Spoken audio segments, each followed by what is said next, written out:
Turkey leader acknowledges earthquake relief problems as death toll passes 15,000. The death toll from earthquakes that struck Turkey and Syria this week passed 15,000 on Thursday amid anger from those left destitute and frustrated over the slow arrival of rescue teams. Turkish President Tayyip Erdogan, who contests an election in May, said on a visit to the disaster zone on Wednesday that operations were now working normally and promised no one would be left homeless. Across a swathe of southern Turkey, people sought temporary shelter and food in freezing winter weather, and waited in anguish by piles of rubble where family and friends might still lie buried. The confirmed death toll in Turkey rose to 12,391 by Thursday morning, the Disaster Management Authority said, up more than 30% on Wednesday's toll. Rescuers were still finding some people alive. But many Turks have complained of a lack of equipment, expertise and support to rescue those trapped, sometimes even as they could hear cries for help. Where is the state? Where have they been for 2 days? We are begging them. Let us do it, we can get them out, Sabiha Alanak said on Wednesday near a snow-covered collapsed building in the city of Malatya where her young relatives were trapped. There were similar scenes and complaints in neighboring Syria, whose north was hard hit by Monday's huge quake and where the death toll had climbed to at least 2,950 by Wednesday, according to the government and a rescue service operating in the rebel-held northwest. There were similar scenes and complaints in neighboring Syria, whose north was hard hit by Monday's huge quake and where the death toll had climbed to at least 2,950 by Wednesday, according to the government and a rescue service operating in the rebel-held northwest.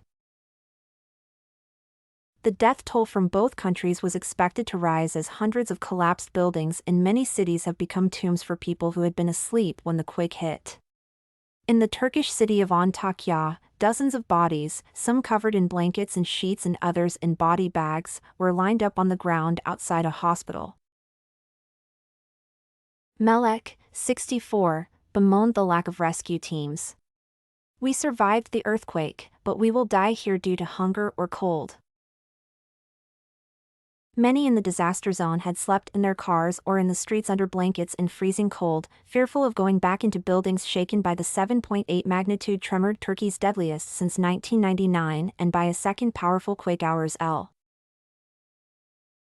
Turkish authorities released video of rescued survivors, including a young girl in pajamas and an older man covered in dust, an unlit cigarette between his fingers as he was pulled from the debris. Turkish officials say some 13.5 million people were affected in an area spanning roughly 450 km, 280 miles, from Adana in the west to Diyarbakir in the east. In Syria, people were killed as far south as Hama, 250 km from the epicenter. Some who died in Turkey were refugees from Syria's war. Their body bags arrived at the border in taxis, vans and piled atop flatbed trucks to be taken to final resting places in their homeland. More than 298,000 people have been made homeless and 180 shelters for the displaced have been opened, Syrian state media reported, apparently referring to areas under government control and not held by opposition factions. In Syria, relief efforts are complicated by a conflict that has partitioned the nation and wrecked its infrastructure. The delivery of UN humanitarian aid via Turkey to millions of people in northwest Syria could resume on Thursday after the long-running operation was halted by the quake, UN officials said. Erdogan, who declared a state of emergency in 10 provinces and sent troops to help, visited Kahramanmaraş on Wednesday to view the damage and see the rescue and relief effort.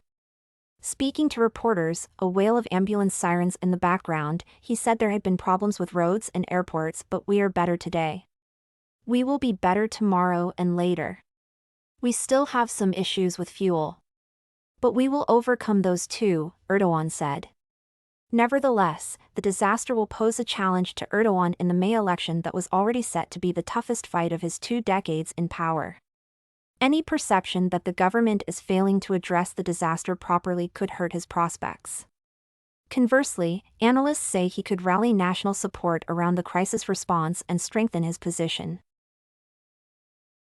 Twitter was restricted in Turkey on Wednesday just as the public had come to rely on the service in the aftermath of the disaster, the NetBlocks Internet Observatory said. Twitter chief executive Elon Musk later said in a tweet that the company had been informed by the government of Turkey that full access to the social media platform would be re-enabled shortly.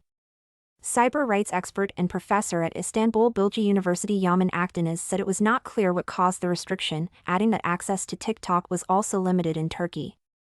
The Transportation and Infrastructure Ministry, which could impose such restrictions, was not available for comment.